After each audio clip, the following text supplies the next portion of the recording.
Bendiciones con todos. Tema 8. Las verdades de la palabra de Dios. Hoy, la prueba de Gedeón, parte 1. Y utilizamos Jueces capítulo 6, versículo del 15 en adelante. Sobrepasamos al capítulo 7, versículo 7. Continuamos estudiando hoy el capítulo 6 de Jueces. Y hablamos en nuestro tema anterior de Gedeón y vimos que el Señor le llamó y le encargó la misión de liberar a los israelitas de mano de los madianitas. Vimos que Gedeón respondió al Señor. Miren lo que dice el versículo 15. Gedeón respondió de nuevo: Señor mío, ¿con qué salvaré yo a Israel? He aquí que mi familia es pobre en Manasés, y yo soy el menor en la casa de mi padre. Es decir, que Gedeón puso excusa y comenzó preguntando: bueno, ¿y con qué voy a salvar yo a Israel? En primer lugar, la tribu de Manasés, uno de los hijos de José, no tiene importancia. Ningún hombre destacado ha salido de mi tribu. Mi familia no es bien conocida. No somos personas distinguidas. Y sucede que en la familia yo soy el menor. Este hombre creía que él era el último de todos los hombres de Israel que podía ser usado por Dios. Y tenía razón.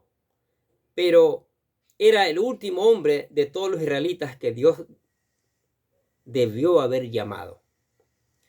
Nuestro problema hoy es que la mayoría de nosotros nos consideramos demasiado fuertes para que Dios nos use.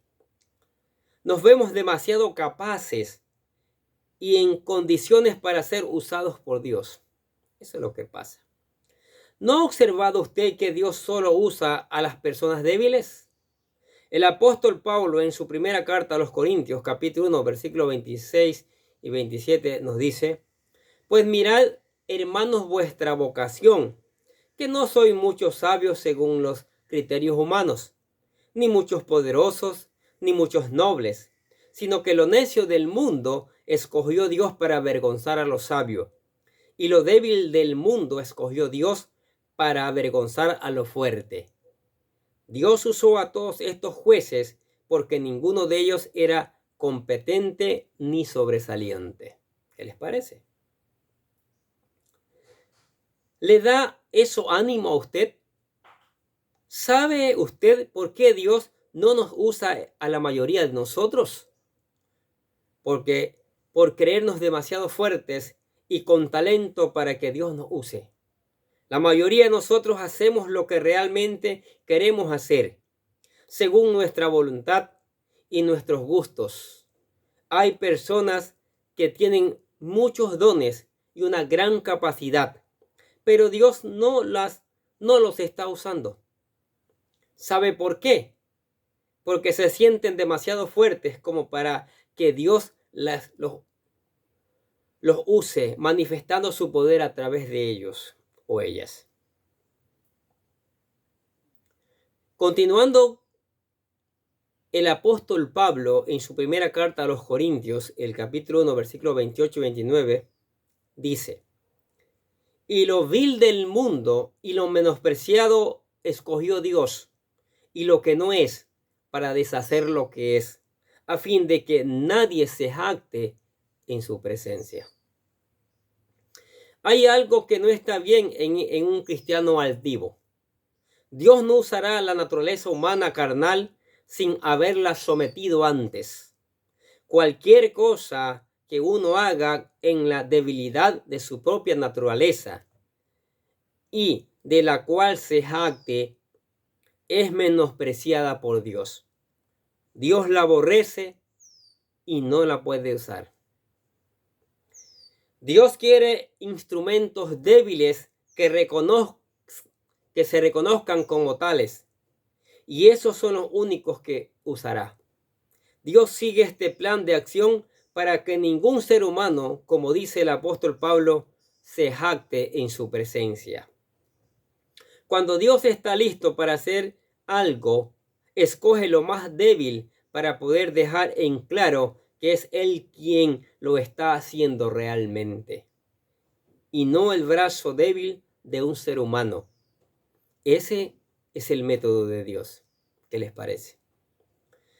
Usted recordará cuando Moisés fue encontrado en la cesta de juncos a la orilla del río.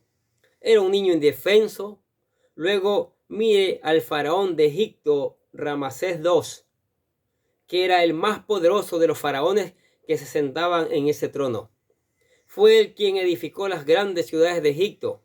Pues ponga el uno al lado del otro. Compárelos. El débil niño desvalido y el poderoso faraón sentado en el trono. ¿Y a quién escogería Dios? Claro que escogería al faraón porque él era el poderoso. Pero Dios escogió al niño en la cesta de juncos para demostrar que él usa a los seres débiles del mundo para avergonzar a los sabios. Es maravilloso que es Dios. Luego Dios escogió a un hombre llamado Elías. Elías no era un hombre débil, pero tuvo que llegar a ser débil. Dios tuvo que dejar que aquel hombre pasara por una serie de pruebas. Le educó en el desierto y por fin le obligó a escuchar aquel sonido apacible y delicado de Dios. Y a Elías no le gustaban los sonidos suaves y delicados. Este era el hombre al cual le gustaban los fuegos artificiales, el son de trompetas y, en fin, todo lo que era espectacular. Pero Dios tuvo que entrenarlo y hacerle saber que Él escoge lo débil del mundo. Un día Elías entró en la corte de Acab y Jezabel y les dijo que no llovería por algunos años. Luego Dios le llevó al arroyo de Querit. Allí vio secarse el arroyo y descubrió que su vida no era más que un arroyo seco. Después miró dentro de una tinaja de harina vacía y entonces pudo ser consciente del poder de Dios. Y Dios le dio de comer a él y a la familia de la viuda de aquella tinaja vacía. ¿Por qué? Porque Dios escoge y usa lo que se considera débil. ¿Qué le parece? Así que dejemos el orgullo, la arrogancia, la prepotencia a un lado y dobleguémonos, postrémonos delante del Señor Jesucristo, reconociendo que Él es Dios, nadie más. Tenemos luego a Simón Pedro, quien jamás le hubiera escogido a él, pues todo el mundo sabía que era débil. Y nuestro Señor le dijo: serás un hombre de piedra. Te haré tan sólido, tan estable como una piedra. Me imagino que todo el mundo debió reír a causa de esto. Simón Pedro hasta renunció. En una ocasión le dijo a Jesús le dijo: apártate de mí, Señor, porque soy un hombre pecador. Lo que Pedro realmente quiso decir fue: ¿por qué no buscas a otro? He fracasado. Pero el Señor Jesucristo le dijo: no temas, desde ahora serás pescador de hombres. Y en realidad el Señor Jesús le dijo: tú eres el que quiero usar. Tú vas a predicar el primer sermón en el día de Pentecostés que me traerá a mí a unas 3,000 personas. Voy a demostrar que puedo usar lo más débil del mundo. Y Dios siempre hace eso. Maravilloso, maravilloso. Lo interesante es que alguien ha dicho que Nerón se sentaba en el trono mientras el apóstol Pablo lo degollaron. Ahora, a primera vista, pareciera que Pablo perdió y Nerón ganó. Pero la historia ya ha entregado su decisión. ¿Cuál es? Los hombres ponen el nombre de Pablo a sus hijos, mientras que llaman Nerón a los perros. Esto es muy interesante, ¿no le parece? Dios está escogiendo lo débil del mundo. Para Dios, Nerón era insignificante. ¿Ha comparado usted alguna vez a aquel niño de Belén con Augusto César? El que pudo promulgar un edicto a fin de que todo el mundo civilizado fuera empadronado? ¿A cuál de los dos escogería usted? Yo escogería al que tenía poder de promulgar los edictos. Pero Dios escogió a aquel niño en Belén porque él era su hijo. Dios siempre escoge así, de esa manera. Ahora, volviendo a nuestro relato, diremos que Gedeón era un individuo muy débil. Dios le dijo que él sería quien libraría a Israel. En los versículos 16 al 22, el Señor le ofreció estar con él y ayudarle en esta tarea y responsabilidad que le había encomendado. Gedeón entonces pidió una prueba de que el Señor había hablado con él. Y fue y preparó una ofrenda y la trajo al Señor, y el Señor la aceptó. Ahora Dios iba a usar a Gedeón, pero primero tenía que entrenarle, por supuesto. Dios tenía que dominar el temor de Gedeón y desarrollar en él valor y fe para fortalecer su carácter débil y para hacerle paciente. Y quiero que usted se fije en una parte del entrenamiento por el cual pasó Gedeón, porque enseguida tuvo miedo. Y por eso Dios le dio su primera lección. Leamos el versículo 23 del capítulo 6 de Jueces. Pero el Señor le dijo: la paz sea contigo. No tengas temor, no morirás. El Señor le dijo: no morirás, porque Gedeón temió que moriría después de ver al Señor. Y el Señor le mandó que fuera a su pueblo natal para derribar el altar de Baal y para cortar la imagen de acera que estaba junto a él. Todo aquel culto pagano representaba la peor clase de la inmoralidad. Leamos los versículos de 24 al 27 del capítulo 6 de Jueces, que inician el relato de Gedeón repudió a Baal e Israel fue llamado a tomar las armas. Dice: Gedeón edificó allí altar al Señor y lo llamó: el Señor es la paz. Este altar permanece hasta hoy en Ofra de los abiezeritas. Aconteció que esa misma noche le dijo el Señor: toma un toro del hato de tu padre, el segundo toro, el de 7 años, y derriba el altar de Baal que tiene tu padre, corta también la imagen de acera que se halla junto a él, y edifica altar al Señor tu Dios, en la cumbre de este peñasco, en el lugar conveniente.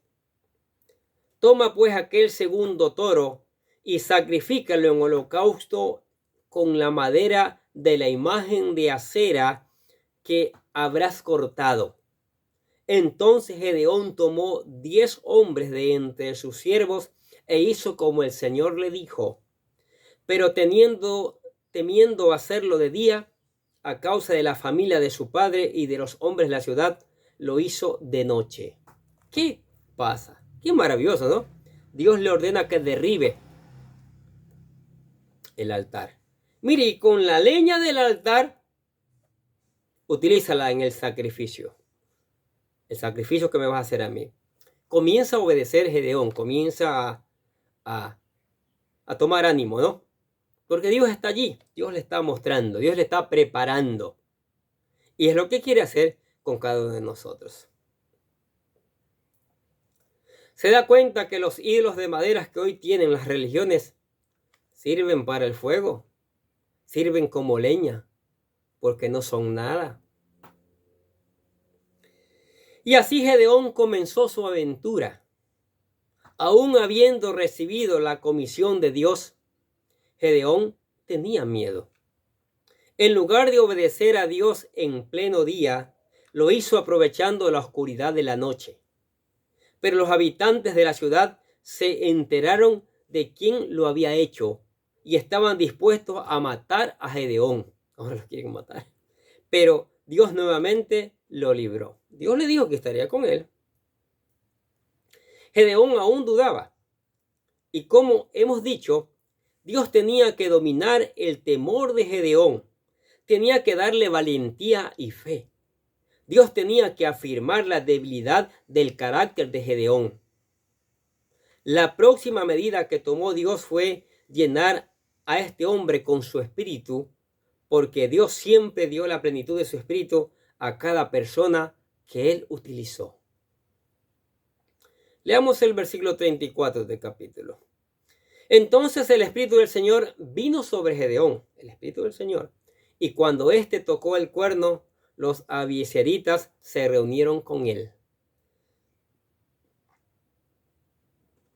El sonido del cuerno significa guerra.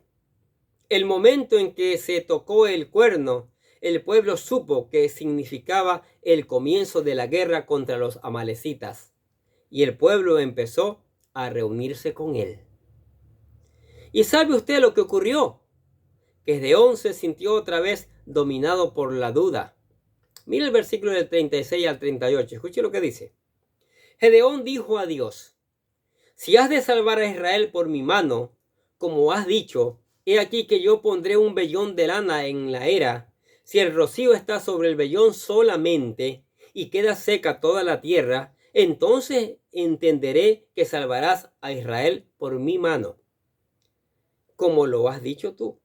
Y así aconteció, pues cuando se levantó de la mañana, exprimió el vellón para sacarle el rocío y llenó con él un tazón de agua. Lo que Dios hace. Aún Dios nos consiente en estas debilidades.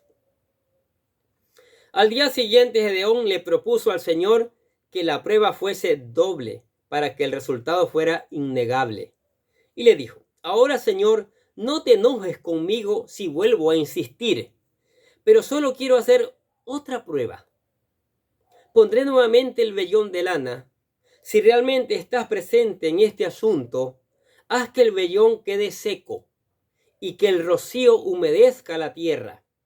Y yo me alegro de que lo hicieras así, de esa manera, porque francamente yo habría sido lo suficientemente escéptico hasta el punto de creer que la primera vez había sucedido por casualidad. O, vamos a decir mejor, que fue natural que sucediera así la primera vez. Es decir, cuando el vellón quedó mojado y la tierra alrededor quedó seca. Pero que fue algo sobrenatural cuando sucedió de la otra manera. Es decir, cuando el vellón quedó seco y la tierra húmeda. ¿Qué cosa? Por tanto, tenemos aquí una prueba doble. Este hombre pidió a Dios que dejara caer el rocío en el vellón de lana y luego que Dios no dejara caer el rocío en el vellón. Cuán bondadoso fue Dios con Gedeón. Y veremos que Dios gradualmente prepara a este hombre hasta llevarle al momento de reconocer que no había nada en él mismo. Luego Dios le usaría para ganar una gran batalla. Ahora, mirando atrás los versículos 34 y 35, vemos que a su ejército acudieron hombres de todas partes. Como hemos dicho, el sonido del cuerno anunciaba la guerra. Francamente, era el último hombre alrededor del cual uno quería reunirse. Claramente, no parecía un hombre preparado para conducirles a una batalla. Así que Dios comenzó a actuar en su vida de una manera efectiva. Como veremos ahora en el capítulo 7, en el próximo video, y así concluiremos el estudio de la vida de Gedeón. Pero ¿qué les parece estas maravillosas verdades? Estas maravillosas lecciones que Dios nos da. Cómo Dios utiliza a un cobarde, a un miedoso, y lo comienza a preparar. Y este hombre comienza a pedirle señales de Dios y Dios le muestra, les da las señales, demostrando cómo nos quiere usar, demostrando cuánto amor tiene por nosotros. ¿Se da cuenta? Todo está en la palabra. Los testimonios están allí en la palabra, para que nosotros vivamos una vida en obediencia, una vida en santidad, una vida diferente. Pero nos hacemos oídos sordos. O como dice alguien por ahí, entra por un oído y sale por el otro. No nos interesa. Qué mal que vivimos. Debe interesarnos la palabra de Dios. Estas maravillosas historias que hacen fortalecernos nuestra fe y nos enseñan cómo debemos vivir. Si es el caso suyo que está escuchando la palabra de Dios y no conoce a Cristo, Jesús, el Salvador, nosotros aquí le presentamos la oración de fe para que usted venga a los pies de Él, para que se rinda a los pies de Él y se convierta en un hijo de Dios. La oración dice así: querido Dios, sé que soy un pecador y que nada de lo que hago puede hacerme ganar el cielo o la vida eterna. Creo que Jesucristo murió por mí, derramando su sangre para lavar todos mis pecados para ser redimido, y que se levantó de la tumba al tercer día. Ahora mismo lo recibo como mi Salvador personal, confiando solamente en Él como mi único camino al cielo. Señor Jesús, séllame y lléname con tu Espíritu Santo y escribe mi nombre en el libro de la vida para ser salvo. Y decimos gracias, amado Padre Celestial, por regalarme la vida eterna. Qué maravilloso. Aceptó a Cristo. Ahora, para que permanezca fuerte, activo, dinámico, lea la palabra, estudie la palabra, pídale al Espíritu Santo que le dé entendimiento para ponerla en práctica y después predicarla.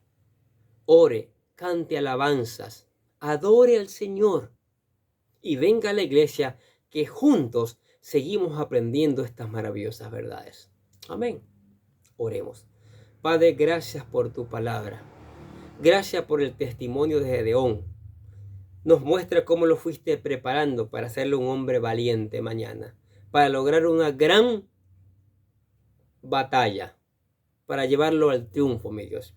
Es más, creemos que tú nos quieres llevar a todos los seres humanos de triunfo en triunfo.